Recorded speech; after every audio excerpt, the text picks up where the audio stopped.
It's the Pod Sham Pod, and we are back to have an episode entirely dedicated to your New York Knicks, who for the first time since 1999 are headed to the NBA Finals.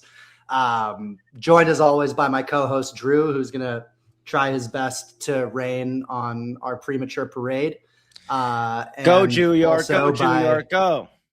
And also by friend of the pod, we've had him on at least once or twice, old friend from college for both of us, big Knicks fan, Nick Kingsley. How you doing? Doing well, Max. I'm quite frankly don't know what I did to deserve the opportunity to have this platform in this moment for the team, but always fun to be on, and first time on the Pod Sham Pod platform. So no, it's not. We've had you. Oh, no, not as pod. Sorry, not he's a step ahead. He's a step ahead. Yeah, but just I don't know if you want to let me go if off the top, Drew, but I told you I'm going to be an adversary today. Every time I say I'm going to be an off-ball guy, I end up taking up too much space. But I'll let you go before I start trying to shoot down your dreams. And we lost Nick from the stream. We'll see if that fixes itself. He's back. But yeah, Max, tee us off. I'll let you have your moment. I'm jealous. I'm bitter. I wish my team were in the East, but I also can acknowledge this team is on a really special run. Do you want to just take us from the top?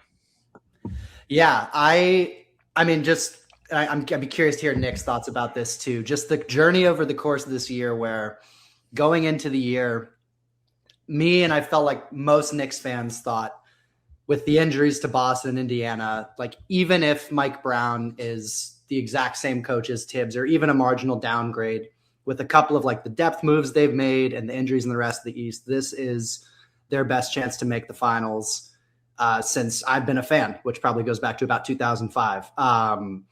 And over the course of the year, they had they started the year really hot, then they won the cup and they had a swoon afterwards, and they ended the year hot again. And it was just a team where it didn't inspire like the full-fledged confidence that I sort of hoped that it would. And yet still looking at the metrics, it was like, all right, they're a top 5 offense. They're close to a top 5 defense, top 5 net rating. Like those teams historically are contenders, and all the numbers were pointing to this team being a contender, hiding in plain sight in the East. And somehow it took to Game 4 of the first round, being down 2-1 to Atlanta, 2 last-minute losses to CJ McCollum, the only 2 losses they've had all playoffs. And something flipped with this team, and we can talk about what it is exactly. But the level of juggernaut that they've been over the last 14 games, has just continued to blow my mind the more that I watch it. And it's like I don't ever want it to end. It's a magical, magical ride. It's over. I think maybe working reverse chronologically, just to put a further point on how insane this run has been over the last 11 games. I think qualitatively, it's clear from the eye test that the Knicks are playing incredible basketball, and they're getting their flowers for that. But statistically, like the run has just been pretty unprecedented. They're right now leading the playoffs in points per game, assists per game, field goal percentage per game, 3-point percentage, second chance points, and fast break points. And the almost 20 net rating they have in the playoffs, including those first 3 Hawks games, which were a little shaky, is almost double the Thunder's, who are the second best net rating team in this playoffs. And if the playoffs ended right now, the Knicks would have the best net rating in playoff history since the NBA started tracking these stats. And so, it sort of seems to come out of nowhere. Like going back to the regular season, there were moments, and we can talk about some of those moments where it was clear that this team had high highs, but the low lows were honestly hard to watch at times. I mean, I tried to preach the gospel of it's a long season, throughout the regular season. But I similarly was kind of, almost numb going into the playoffs, didn't even know what to expect from this team, because it was so Jekyll and Hyde throughout the year. And so it's been sort of a surreal experience, and we can talk a bit more about that. But just, even in the Brunson era, this Knicks team hasn't dominated in this way. And so watching the last 11 games, I feel like I'm in fantasy land. Yeah, I feel like New York, really no pressure, no diamonds. New York can break you. I've seen in the Yankees market especially, like some pitchers will come from dominating in Pittsburgh and suddenly they're a Yankee, and AJ Burnett's not the same guy. The lights are too bright. These guys have been through so many trials and tribulations that they're numb too. Like they don't care anymore. And Josh said it, like this league kills your ego. And if you're built like Josh Hart, and it turns you into a better man. They said Brunson doesn't play defense. They said Josh Hart can't shoot. Bridges' shot broke and he got scared of physical contact. OG's just kind of always been doing his thing. Yeah. But like Cat's been ridiculed for a decade now. And these guys just blocked out the noise and hooped. And also, like, shots are going in at an all-time rate as well.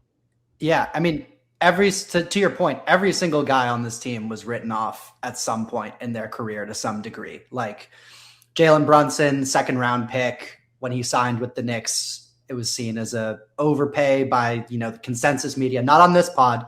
On this pod, we didn't think he'd be this, but we thought it was a good signing. We said it was a good signing. I did say not an overpay, but he is a ground pound fire hydrant, which is why it's particularly crazy that he's leading the team to the finals right now. Yeah. Cat obviously he's one of the most probably overly ridiculed players in the NBA. Anunoby probably has like the most ironclad reputation of the bunch, but still faces some criticism for injuries here and there. Bridges, Hart, a lot of these guys were like unheralded. There isn't like a really high draft pick on this roster. Their second round guys are filling out their bench. Mitchell Robinson, the longest tenured Knick, was a second round guy.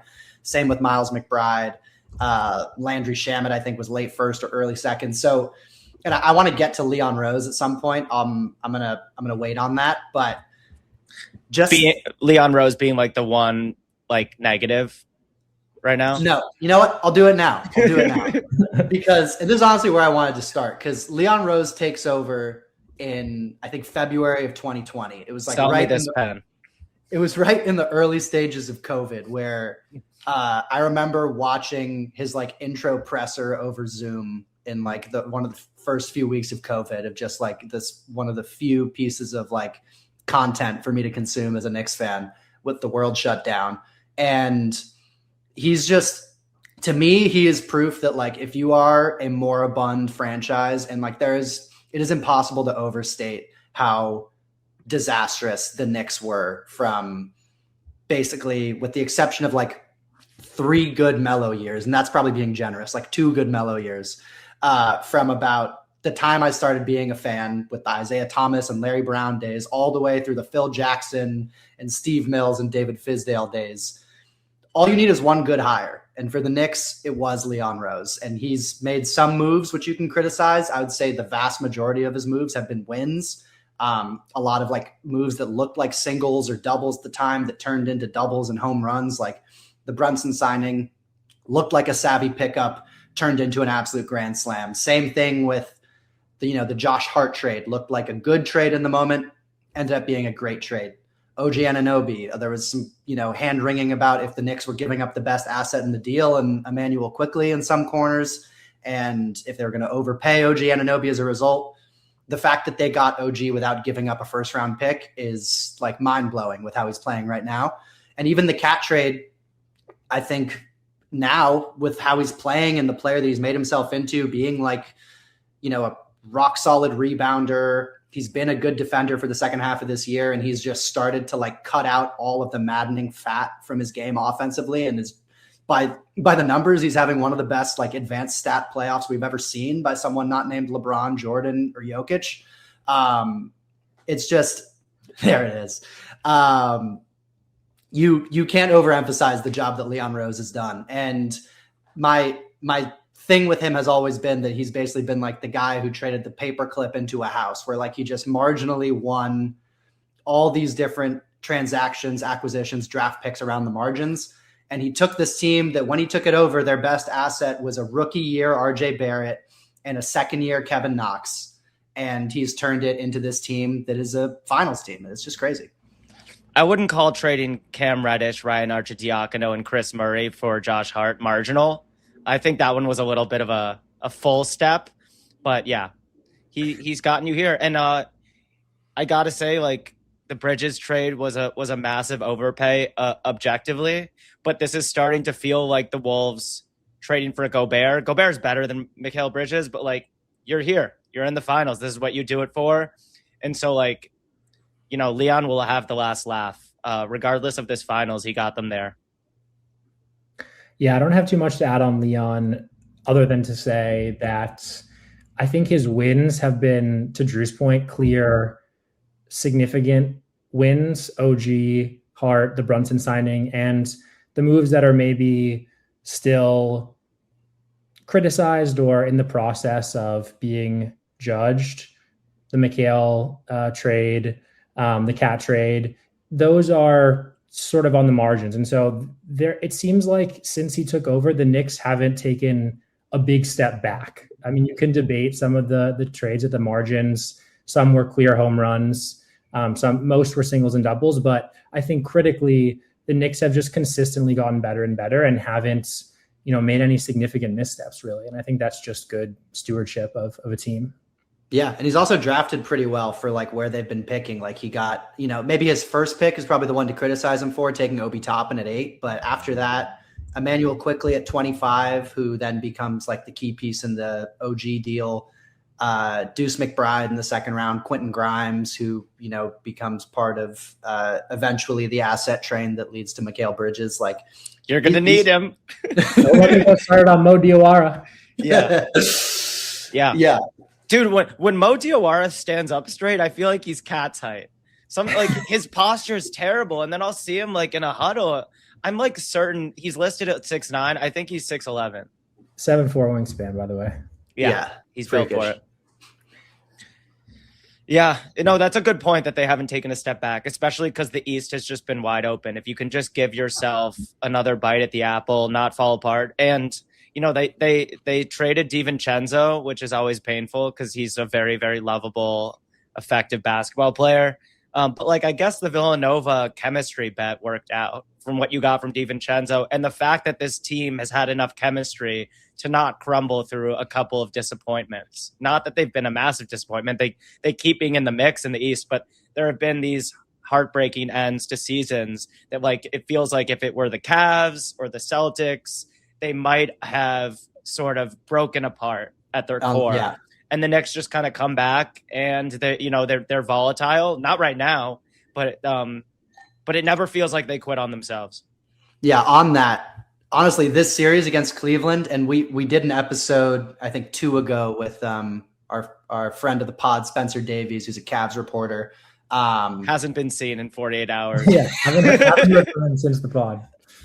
And I didn't want to jinx it, and B, I didn't really have the heart to say in the moment that this Cavs group did not strike me as a team that was mentally tough enough to be resilient against the way they had blown that game 1. Okay, LeBron. Did you predict Dante's Achilles too?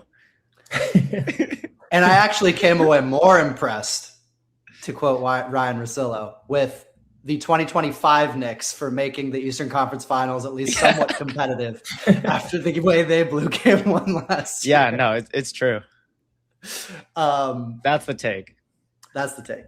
But with this team, and yeah, with how they've looked at points in the season, they had that 2-11 stretch after the Cup. By the way, huge, like, legacy series for Adam Silver in these finals, particularly if it's Knicks Spurs and it's a rematch of the Cup final. But if the Knicks manage to get the Cup and the finals in the same season and vindicate Silver for his addition to this in-season tournament, his legacy could be on the line. Okay. But if you take out the two, that hasn't crossed my mind. This is about Adam Silver. If you take out the 2-11 stretch after the Cup, this is a team that won at a 60 win pace in their other games. Now, I know you can't just take out the worst 13 game stretch of the season for everybody, but to Nick's point, this is a team that had displayed brilliance at times these seasons. This season, 60 win pace in the first 32 games, 60 win pace in the last 38 games. So that's, most of the season. And the one thing that did catch my eye from this Knicks season was after they played the Heat, and Eric Spoelstra would just like wax poetically about the Knicks in his post-game presser and said like all the stuff that you associate with Heat culture about the Knicks, about like they just find ways to win. You have to put them away every single possession. You can't leave anything to chance with them. And that was one that like kind of got my antennas up a little bit. And we saw it in that game one of that Cavs series. And then from there, it's just been like basketball nirvana, egalitarian offense. They've gotten rid of like their worst tendencies of Brunson ball and leaned into this like ball movement heavy elite shooting offense. But Nick, go ahead. No, I mean, I think that's right. I mean, one of the things that Drew asked me to think about before coming on today was my favorite regular season moment. And so since you were talking about the ups and downs, I think what came to mind for me was the third time the Knicks played the Spurs this season, which I think was one of the sort of local maximums of the Knicks season, where the Spurs came into MSG on an 11-game win streak and the Knicks just blew them out by 25. They went down early and then they went on, a run that has now, seemed to become the type of run that they go on. I think it was like a 26-2 run where they just sort of blew them off the court and ran away with that game. There were signs. I mean, in that game and some others, you saw some of the hallmarks of, what has defined the team in this playoff run. Cat, efficient, fewer than 10 shots, big contribution from Shaman off the bench, making big shots, but also defending the Spurs guards. And, I went back and watched some of the highlights from that game and,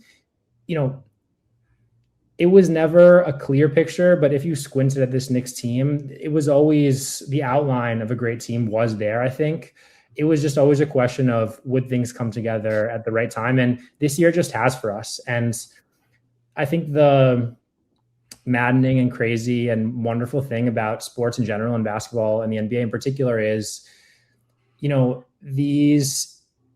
it's always easy to look back and draw a straight line from, the past to the present when a team has success in the playoffs. But oftentimes it is just the product of all these many different factors. And you just have to kind of seize the moment when it presents itself. And so the moment is presenting itself for the Knicks right now and this year. And, we have a chance to go and win the NBA championship, which is just not something that I ever thought I would see in my lifetime. So I think it just bears saying that like over and over again, at least for myself, just to, remind myself that this is actually happening. Drew, can't hear you, Drew. Oh, sorry. I said you're getting OKC, so scrap all that Spurs tape. Yeah, I keep muting myself. It's the best way to keep me under control. But I agree. This team kind of feels like an MLB title team to me, like where, like you said, there were some local maximums. The highs were high. We knew they had talent. We knew that Brunson is as confident a hooper in fourth quarters of playoff games as anyone on earth. And I feel incredibly embarrassed for some of the things I've said about Brunson in the last, year, frankly. He's listed at 6'2". I think he's like 6'1.5" without shoes. He plays like he's 6'9". He might have the most like reproduced jump shot in the league. Like I've just never seen him like short arm a shot. Like his misses still are just like his perfect mechanics. It's just every time. It's a 2K animation. And he made a shot. He made a shot with his legs crossed in the Cavs series. It was insane. His resting heart rate really must be the lowest in all of the series you've played, because his fine motor and his touch on the move off the wrong foot, again, without, plus NBA verticality is really something to behold, because like all of the small guards, every several years, there's a small guard who's so talented and electric, he's able to be the best guy on a team this good. But usually it's like a Westbrook or a Derrick Rose or a John Wall or a young Chris Paul level athlete. So to see a ground bound guy doing it off two, just with pivots and jabs and an incredible spatial awareness, it's amazing. And also, like, he's not looking like Jalen Harden like he was at sometimes he'd be forcing it this year, especially when other guys couldn't get it going.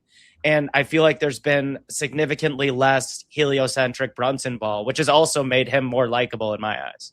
Yeah. And real quick on that, honestly, like after the game one comeback, which was kind of the only game of this run where they kind of resorted to the 1-4 flat, go get us a bucket Jalen offense, which was kind of their offense for most of last year's playoffs. I was very curious to see the next game because I was like, are they going to go back to that? Are they going to keep sort of more of their ball movement principles? And it was very encouraging to see them stick with their more egalitarian offense. And Brunson, the next game, only scored like, I think in the teens, but he had 14 assists. And it was almost like a rebirth of Villanova Brunson, where he's just sort of being the floor general, getting all of his guys going, and then sort of scoring and taking over when he has to. And yeah, I mean, especially like watching him in comparison to Harden and Mitchell in this series. And I never want to see any lists again with Donovan Mitchell above Jalen Brunson on them. Yeah, it's over. It's over. It's been Donovan, leave the country in May. We've seen enough. We've done this 3 times. The first time Brunson was like an unheralded, not even an all-star yet in Dallas, and he ate Mitchell's lunch. The second time was his first year in New York, and then this is the third time, and he's just been the better player every single time. Pretty cool though. They're both like Northeastern guys, both extreme late bloomers. Like Donovan looks more like your typical star guard with his athleticism and like the rise on his jump shot. But like I have Fieldston friends who like played Donovan Mitchell in high school when he was like 5'10", and they were like, yeah, he was a great athlete, but like he didn't look like an NBA player at all. So like both of those guys defied the odds to get to where they are just so Jalen could absolutely kick Mitchell in the nuts once again. But I also want to say, before I pass it on back to you guys, so much of what's worked for the Knicks, like obviously shots are going in. They've been awesome in transition. They're just finding ways to score. And they've been consistent shot makers throughout the playoffs since the 2-1 Hawks lead. But Cat defending just enough, because like my annoying spiel on the Knicks this whole season has been like head of the snake, tail of the snake, subpar defenders. Cat guarding in space, has been a movie at times. And like this year, I feel like he's been rock solid, using his strength, not like staying within himself, containing just with length. And he has given them enough protection as the low man to really make Brunson seem like not that much of an issue on defense. So huge credit to Cat. And then like, even when he's not making shots, he's a menace on the glass. I'm super impressed by him, especially amidst like the trade talks and like Ben Stiller tweeting that like the fans need to stop saying mean things about Karl Anthony Towns. Again, like he blocked out the noise and he's having his best playoffs in my eyes. Yeah, the defense has been there since it was really kind of around the time of the All-Star break, I feel like, is when I started to notice it with him in terms of he's had some like really impressive block shots in these playoffs too, like as a rim protector. The rebounding's always been there. I think he led the league in defensive rebounds this year. And yeah, the thing with Cat is like, it's always been a misnomer that he's soft. I think it's more been that he's just very mentally unfocused and has been very prone to mental errors. Like he's not been someone who's afraid of physicality. He's overly physical at times in ways that aren't smart, and he picks up dumb fouls less nowadays. And he's always been a beast on the glass in New York, especially. Tibbs was always good at getting his bigs to rebound. I feel like he did a really good job with Cat in that sense. And he's probably been the most valuable player over the course of the whole playoff run. Like if you go back to Atlanta, it's sort of him, Brunson, and OG as sort of like the three-headed monster. And by the way, so happy that OG gets more time to rest, because I was a little nervous on some of those breakaway dunks towards the end of game 4. I was like, I don't need to see him in transition that much anymore. But And OG and Drew, you asked us also who we think is like the most likely person to make an all-star on this team who hasn't done it yet. And to me, the answer is OG, because it seems like he's realized his physical advantages over people. And especially in the Atlanta and Philly series. And I think in the Cleveland series, he was kind of getting his legs back under him after the hamstring injury. He's just realized if there's anyone who's smaller than him or has like a high center of gravity, he can just go plow right through them on drives, get under the basket, sort of get his feet under him and dunk on them. And he's just been doing it all playoffs long. And then you combine that with the way he's shooting the ball, being one of the most terrorizing defensive forces in the league. Like, he is the absolute key to everything. And if it's the Spurs they see in the finals, he's going to be the one who is going to be like the best shot against Wemby in crunch time. If it's OKC, they're going to rely on him to kind of fly all over the court and just like make things tough on OKC passing the ball. But I've just been so blown away with him that these playoffs. Yeah, OG's been awesome. I think, you know, his offense has evolved so much. It's actually, if you go back and, you know, look at even just from a couple of years ago, he was primarily just stand still, catch and shoot guy. And occasionally, you know, he would catch it under the basket and rise up and dunk it. I know he likes to say that he often leads the league in dunks off 2 feet or something like that. But he now is so willing to put the ball on the floor and even to demand the ball with like 5 or 6 seconds on the shot clock and go get his own shot off the dribble.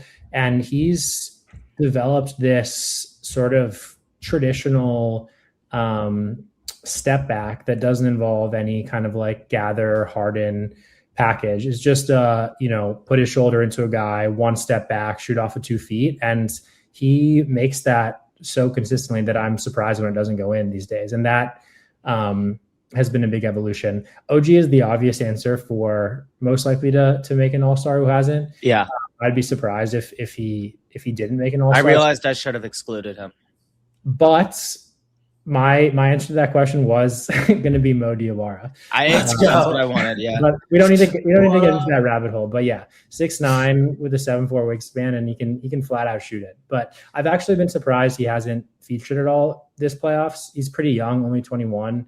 I don't know if he'll make an all-star team with the Knicks, but I think that transitions well into, you know, just a quick note on the Knicks bench this playoffs, which has been you know, amazing. Nothing short of amazing.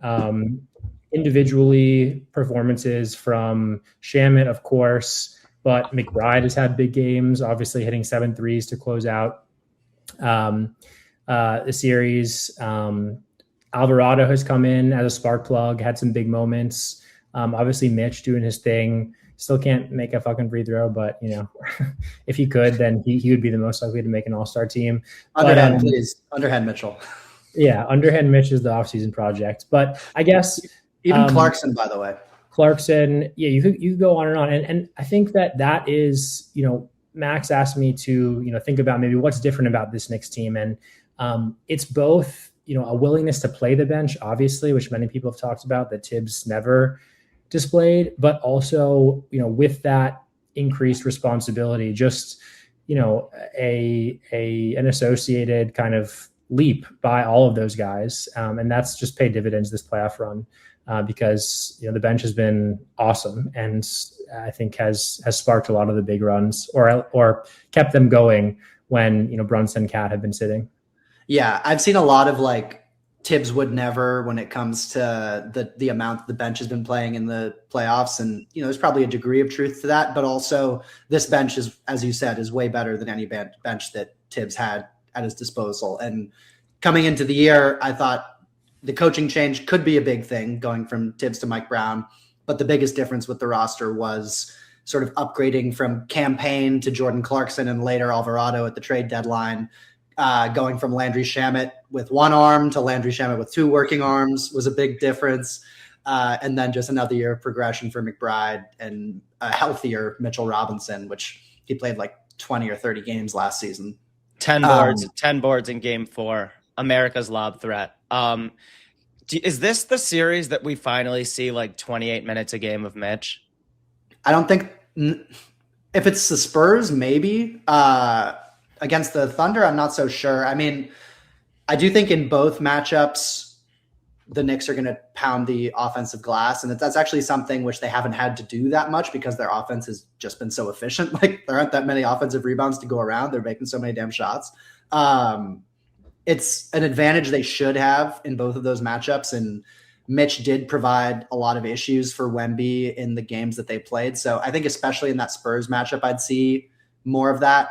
I just think his minutes are kind of capped by like Mike Brown has like only a certain amount of appetite for playing that double big look together of him and Towns. It looked good against Wemby last night. It was Jay Will and Hartenstein. It was Chet and Hartenstein. It feels like just like when Wemby ratchets up the like offensive rebounding motor, and it's just like basically covering the ground of two guys on the floor. It just really helps to have two massive bodies to just try to nag him a little bit. Yeah. I also think as good as Cat has been these playoffs, whether it's the Thunder or the Spurs, both of those teams have elite guards that put a lot of pressure on the rim. And there will be games, at least one or two, where Cat gets into foul trouble. And so I do think that either out of strategic choice or necessity, Mitch will play a big role in the finals. Yeah. But even in the I'm looking at the box scores for the two games they won against the Spurs this year. And he was only at like 18 minutes in each of those games. And that is regular season, but I just think he's kind of the player where he plays super hard. He gets tired pretty quickly.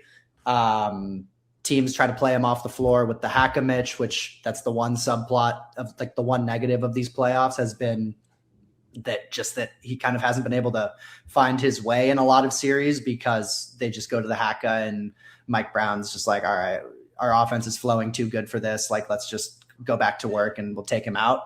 But they're going to need him against the Spurs. Like in the Cup championship game, he had 10 offensive rebounds in 18 minutes. Like, which is just absurd.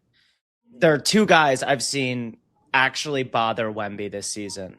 And I think it was Mitch and Zach Edey, who I actually saw sort of like leveraging very rare athleticism and motor to cause Wemby some issues. Obviously, if you get the Spurs, like Wemby's going to get his. But yeah, Mitch is one of like a few bodies on planet Earth and has the willingness to do only the dirty work. He's happy existing exclusively to finish lobs, ruin layups, and wreak havoc on the boards. And like, that's a superpower. We talked about this with Spencer. There are a lot of big men who do the dirty work in the regular season. And when the ball doesn't come their way in the playoffs, they kind of become dejected. They don't give you quite as much of the big man stuff. It happened to Jared Allen. It happened to Evan Mobley. And like, Mitch is so steadfast in his commitment to the things that make him great. And that's why he'll always be additive. Even if it's an 18-minute, 60-minute performance, like, he's going to get those boards and bring energy and also just beat dudes up. Yeah. And the last guy I want to talk about before maybe we get to like some finals prognosticating and any of the other stuff you wanted to cover, Drew, we should mention Mikal as well as a guy who's just been playing by far the best basketball of his Knicks tenure. And he and Cat have probably gotten the most scrutiny just because of how beloved that Knicks team was before they acquired both of them. And also for his own play, which has been really up and down. And the defense hasn't always been there. This year, I'd say the defense has been there for the most part. And in the playoffs, even in the Atlanta series, when he wasn't scoring and shooting the ball well early on, he was playing incredible defense on Nickeil Alexander-Walker and whoever he was matched up against. But the degree that the offense has come around has just been insane. And that mid-range shot is still there. He's driving more. He's still not going to be a guy who gets like 6 free throw attempts in a game, but he's driving more. The shot is more reliable from above the break, which was always something that drove me crazy with him, was he couldn't make an above the break three, but the corners were money. And now he's kind of like that huge shot he hit over Evan Mobley, that step back from above the break. That I don't think that was a shot he was comfortable taking last year. And he just hit it he's playing with such confidence right now that was okay. And his like very specific skill set of being able to hit those like elbow fadeaways and like long mid-range fadeaways, I think is actually going to be need to be a legitimate weapon against either OKC or San Antonio, because those teams just force you to take tough shots. And in Brunson and Bridges and Cat at times, the Knicks have some guys who are like really comfortable in that mid-range area that those two teams are like willing to give up. And when Wemby's taking away the whole paint, you're going to have to find a way to score from like 10 to 14 feet away. And both of those guys are really comfortable doing that. So it's going to have to keep going for the Knicks to have any like chance in this next series. Bridges is going to have to keep playing like a borderline all-star, which is what he's been, and also guarding his ass off. Like guarding, as I mentioned, the guys in the Atlanta series, did as good of a job as I've seen anyone do on Tyrese Maxey. He had some help from the rest of his team too, but he was phenomenal in that series, and just completely broke James Harden in this Cleveland series, which was maybe the worst series of James Harden's career. To go from Bridges looking like he downloaded the wrong Neuralink like preseason last year and physically was having trouble getting the ball out of his hands in the videos that were leaking after you traded the entire cabinet of picks, to what he did against Boston, stealing their soul, to the Hawks series where he's just throwing the ball backwards into the middle of the court instead of going for a contested layup, to now, like, it's amazing because one, he's been a big reason you're in the finals, and also like I never doubt his ability to claw his way back to productivity, even when he has a really shitty quarter or he looks passive offensively. It feels like he is very comfortable taking these big threes. I mean, God, he was sprinting to the 3-point line in that game 1 against Cleveland just to get a shot off. Like he wanted to be the guy, which is what matters more than anything. Because we know that when his head's in the right place, like he is a shooter. He's a hooper's hooper. Like he loves moving off the ball. He's happy to work his ass off on D. And just a great guy to have when he doesn't have to be one of your first couple options on offense. Yeah. Fuck them picks. Yeah. Nothing more to be said. By the way, shout out Mike Brown. Like he was in the finals in 2007. I'm not even sure that I think Mike Brown is that great a coach. He's obviously okay. But 19 years apart from young LeBron to this team is a pretty crazy gap in time. And both of them came with like long unanswered scoring streaks from his best player in the conference finals. True. One last thing before we move on to the finals. Any Knicks fan that claims that they were not panicking when the Knicks went down 2-1 is absolutely lying. And I mean, yeah, myself included. Drew knows this, but I was describing Mike Brown as Darvin Ham Jr. I was saying that he was cut from the go hard on them dudes coaching cloth, and I had just completely gave up on the season, or didn't give up, but I thought that we were destined for a regression, and so to have won 11 straight since then, it sort of felt surreal because most of the games haven't been close. I think only 2 games have been single digit wins.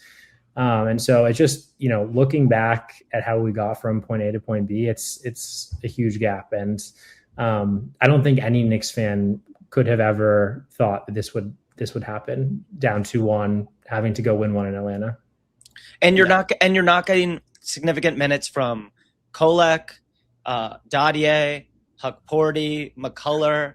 Like, yes, there have been some great picks. Max, you mentioned a couple of them, but to be this good with almost no homegrown talent, and I'm not saying that derogatorily, like you move the right chips at the right time. It's also rare, especially in this new CBA, like with the aprons. There's no cutting corners. The few best teams in the league drafted their best guys except for the Knicks, which is also an interesting wrinkle. Yeah. Shout out Jalen for taking the smaller contract when we could have taken the bigger one. Get Rick off the bench. I still don't want him there. Apparently he's in charge of rotations, which is actually, I guess he figured it out when he stopped playing those non-all-star lineups in the Atlanta series. But Nick, I want to get your sort of temperature check ahead of the finals. We don't know our opponent yet. OKC's up 3-2. I personally feel like the Spurs are going to win game 6 and we're going to get a game 7. But do you agree with me that the Spurs are the team you would rather play of those two teams, taking into account OKC's health situation? 1000%. Okay. Would rather play the Spurs. Thunder are the defending champs, the best team all year. I think they've looked like the better team in the Western Conference Finals, despite the fact that it's been pretty competitive and despite their injuries. So I also think / hope that it goes 7 in the West, and would certainly rather play the Spurs. I think some thoughts, regardless of who comes out of that series. I mentioned the cat factor. I think that, each of those two teams will present the greatest challenge yet to the new and more evolved basketball player that he's become. And that, includes, as I mentioned, the pressure they're going to put on the rim, the ways in which those teams are schematically going to pull him into pick and roll defense and sort of, put pressure on this idea that he's become an above average defender. And so I think that's one thing that I'm thinking about. Also, both teams have, really talented big men. I think second, elite defenses, both of them, both teams that Jalen has struggled at times against. Both have excellent guard defenders, Steph Castle, Dylan Harper. On the one side, Dort Caruso, maybe J-Dub if he's back. On the other, Case and Wallace. I mean, the Thunder, it's practically their whole roster. And so, I think that's another thing from the Knicks side that comes to mind. Like, can the Knicks get Brunson going despite the coverages that he's going to face? And then I think lastly, I'll be interested to see whether those teams, I think the Spurs in particular, but Oklahoma City as well, decide to put their bigs on Hart.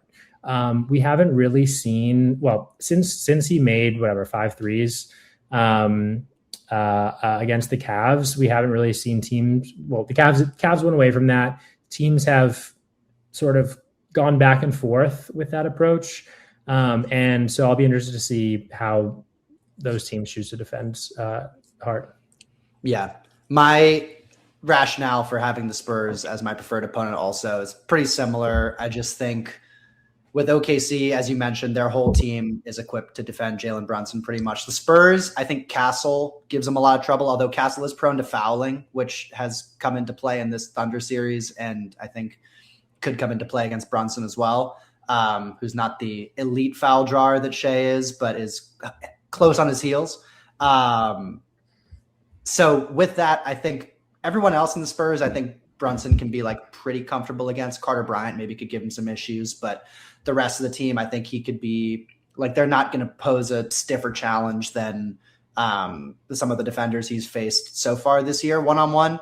OKC is just a whole different ball game with Case and Wallace, Caruso, like it just comes in waves.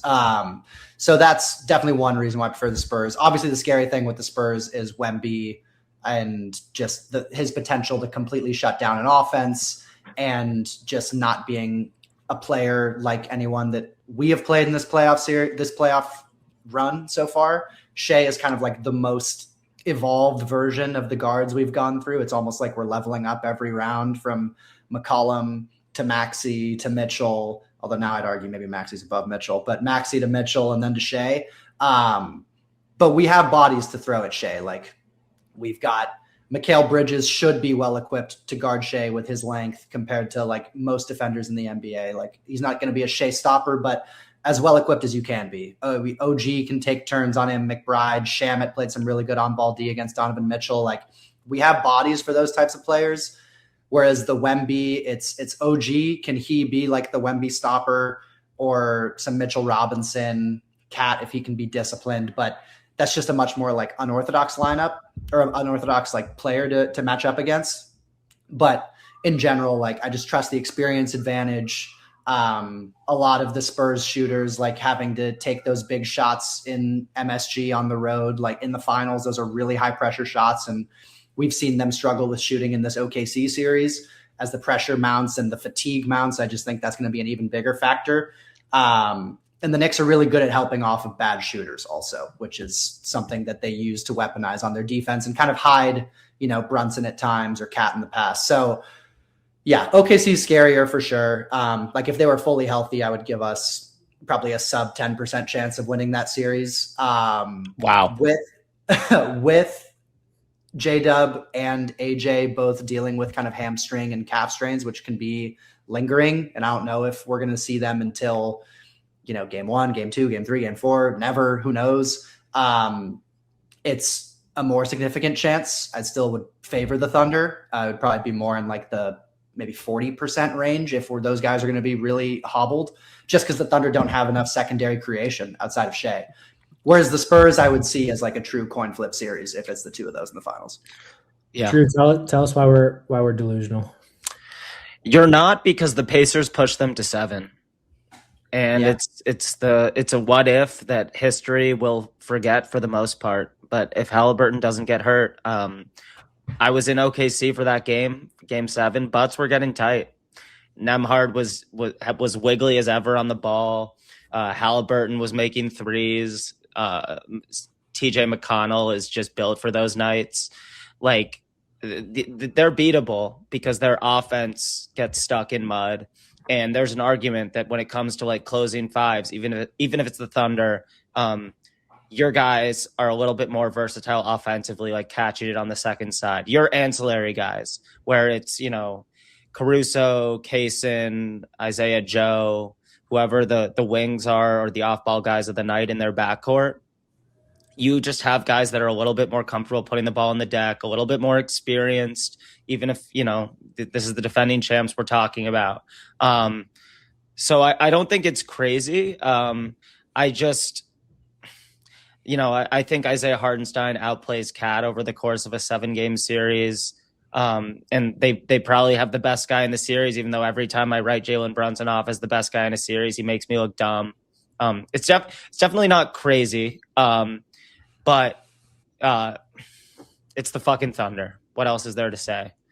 Yeah. The other advantage I'll throw out for the Knicks against both of these teams is I do think they have like a real aggregate size and physicality advantage. Obviously Wemby's the tallest player on the court, but other than that, the Spurs kind of throw out a lot of like 6'4", 6'5" type players.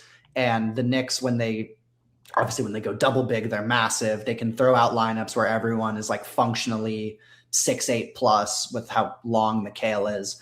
And in general, like McHale's going to have a size advantage against who he's going against. Same with OG, Cat, depending on who's on the court. So like, and Brunson plays a lot bigger than he is. So they will have that, and that should manifest like on the boards, but it's definitely, I'm not expecting to see this free flowing Knicks offense against either of these teams. Like they're going to have to lean into some of their kind of older ways of winning from previous years in terms of like really grinding out possessions, pounding the glass, getting as many extra opportunities as they can, playing like really turnover safe basketball, and just trying to like win these close games late on the back of some of their clutch shot makers. That's also why I think Mitch has a significant place in either series, Spurs or Thunder, because a lot of these games in the West are like college scores and 1 point per possession. If Mitch can just make 1 of 2 from the line, like it's efficient enough that the defensive presence will be worth it in my mind. But yeah, it's not it's just so hard to know because the Knicks have been on such a tear offensively. Like, how will they handle a completely different level of defense? How will they handle a game or two where the Brunson magic just isn't quite what it's been consistently all playoffs? There will be a night where it just has to be like a 27-point OG game because they're trapping Brunson and, sagging off of Josh Hart, and, Landry Shamet isn't, the answer. And that's when things will get tight, and it'll be about like, can Cat make a couple trailing threes? Can Cat impose his physicality on Chet when Hartenstein's not on the floor? But there's definitely a path. And it seems like we also might need to go a little bit back to Tibbs ball of just playing your guys, 43 minutes a night. But that's finals life. I'm also operating under the assumption that there will be some J-Dub presence in this series, even if he's below 100%. And as Micah likes to say, if you're on the floor, we're assuming you're healthy. Yeah. And the Knicks will have a significant rest and health advantage against either of these two teams as well, which is a factor that can't be overlooked. I mean, they've only played 8 games in the last 3 weeks, 4 weeks, month, basically. They've only played 8 games, and the Spurs and Thunder might play 7 games in 2 weeks. And those games were much more grueling and physically taxing than the 8 that the Knicks played. So that's that has to be a factor. And that is probably the number one reason why this series is probably going to be more competitive than most would have thought going into the playoffs if you just knew that this would be the finals matchup. Yeah. So who is the fakest Knicks fan you know? Can't be Stephen A. Can we say Trump? Yeah, well, I did want to get to the Trump question. He's, quote, considering attending the finals. He'll be there, dude. He'll be there. He'll be there. He can't not be there. Of course he's going to make it about himself. Spike Lee's cried on camera 14 times. We're going to have Chalamet in the mix. But yeah, no, I think after the way that Indiana made them sweat last year, there's just a path to you guys stealing game 1 and coming out the more sort of spiritually free side, and throwing the first punch in that series. The Thunder are the better team, probably even without those two guys. So it goes without saying, you'll need to be throwing haymakers. It's not the kind of series where I expect you guys to go down and find a way, even though, again, this Knicks team has a lot of metal. Like any good upset, you're going to have to come out with a lot of fire and let them know early that you don't consider yourselves underdogs. Absolutely. Yeah. And on the fake Knicks fan thing, I don't know. I think there's been a lot of discourse about this, and, a lot of people all of a sudden are coming out of the woodworks as Knicks fans. And, there's obviously a part of me that wants to demand that, anyone who's talking about the Knicks name 6 out of the 12 different starting point guards the Knicks had over 12 years before Brunson arrived. But really a bigger part of me is just too happy to even gatekeep at this point. Oh, God. And no, it's true. I think I'm just happy that people are, sharing this experience, because whatever, it fundamentally deep down, do I know that it means something different and more to me because I was there for those hardship years? Yes. But, I don't think that I therefore need to be resentful about the people that are, coming to it now, because hopefully that means that some of them will stick around even when, ultimately, again, the Knicks do become bad eventually. And so it's just a cool thing. The whole city is buzzing. And if you, made people pass the ideological purity test for fandom, you wouldn't have that sort of collective experience. For sure. And I also just heard this great stand-up comedian's bit. Yeah, I have 2 kids now. I'm 42 years old. I wait until a New York team is really good, and then I jump on the bandwagon and have the time of my life for a month or two, whether it's the Rangers in the playoffs or the Knicks right now. So I liken the Knicks fan base to the Lakers, where you do have a truly devoted, hardcore fan base where they've passed it down over generations, and you guys are really about it. Then you all, because it's such a big market and such a cool brand, you'll always have the bandwagoners latching on. But I got to say, I play a lot of pickleball at Penn Station, so I've been around MSG the last couple of weeks a good amount. The energy is palpable. Even the TikTokers are lovable. I don't like these dudes. I don't even know the guy's name who keeps going viral for fake crying and saying Jalen Brunson in a raspy voice.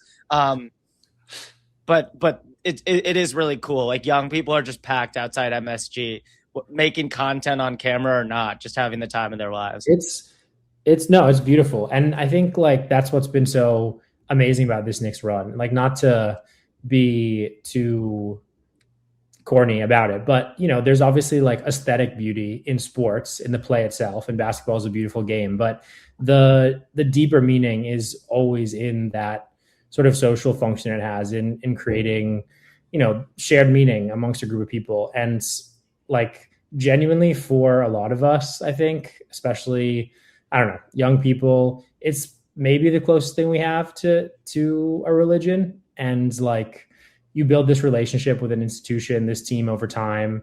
You invest time and energy and money, and you learn the good word and the history, and all of that is not something you do alone. There's this community of people that you have who do it alongside you. And one of the coolest things about the run for me as a fan has been just sharing in it with other Knicks fans. And like, there are people that I don't talk to as much as I'd like. Max is even a good example. Like, the Knicks make a deep playoff run, and all of a sudden we're talking almost every day. And that's just like a beautiful thing. And we have a shared like language and vocabulary that we can just tap into, and a set of experiences that like facilitate that connection. And, there are several people in my life for whom that's true, that all of a sudden I'm just, they're back in my life in this really like just lovely way. And so that is something that I'll have, fans of sports in general will always have for life. And so it's a cool thing to see it peak in this way with this Knicks team, and just a reminder of kind of like what we all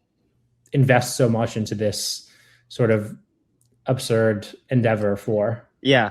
It doesn't take much to make men happy. My dad just texted me, Orlando Arcia, an infielder, is pitching for the Twins right now. He's hitting 44 on the gun. That made my dad's night. There you go. If the Blazers made the finals, I'd be worried about his heart health. But yeah, 27 years of pain, 3 failed Melo runs, the Isaiah Thomas era, fire Dolan chants, picking Andrea Bargnani, number 1. The entire concept of Frank and Ntilikina, I fell for it. Hey, it was all prologue. But it makes all of this, and here you are, 11 straight wins, 262 point differential in the last 11-0. Yeah, just for the stenographer, we did not pick Andrea Bargnani number 1, but we did trade a first round pick for Andrea Bargnani when it was clear he was not good. Oh my God, it was the Raptors. I'm so sorry. Yeah, what am I saying? Yeah, I couldn't have said it better than Nick. Those were, I think, very wise and beautiful words for us to end on. But please, God, give me 4 more wins. And we'll be back with a real like finals preview once that series is actually finalized. But my God, it's all I can ask for. We're lucky to worship at the altar of Jalen Brunson. And by the way, nerdy draft note, OG Anunoby, freshman year at Indiana, played 13 minutes a game. He averaged 5 points, 2.5 rebounds. His sophomore year averaged 25 minutes, 11 points, 5 boards, 1 assist. He's just a reminder that if you swing on a special athlete who plays hard on defense, those guys just sort of open doors for themselves offensively. And OG, because of his defensive versatility, has been able to stay on the floor for different teams, play so many minutes that he's been able to find himself as a scorer, when really it looked like he was maybe going to be a specialist coming out of college. So that's also a reminder as we look at some of these toolsy raw wings in the 26th draft.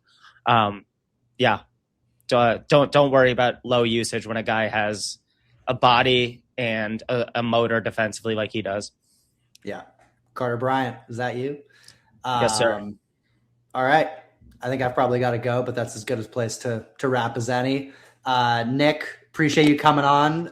If in 2 weeks the magical happens, we might have to have you back on. But always a pleasure to talk hoops and Knicks with you. So thanks for coming. And thanks for having me. Of course. And we will be back soon. Appreciate you all for listening. Peace.